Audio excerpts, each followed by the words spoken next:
how to turn off aim assist in Fortnite. In this video, I'm going to show you how to disable aim assist or auto aim in Fortnite. And if this video helps you, please consider giving it a like and also subscribe to my channel because that really helps me out. So the first thing we need to do is open up the menu, and you can do this by selecting the menu button on your controller.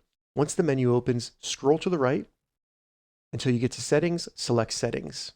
Now that we're in settings, in the top menu there, scroll all the way till you see the controller.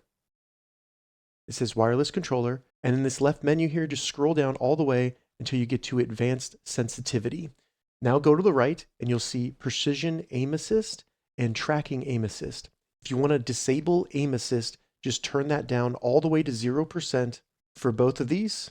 Once you've turned off aim assist, save it by selecting apply, which is the triangle on a PlayStation, or Y on an Xbox. And now you can hit the back button and you have now disabled aim assist in Fortnite. If this video helped you, give it a thumbs up and please consider subscribing to my channel.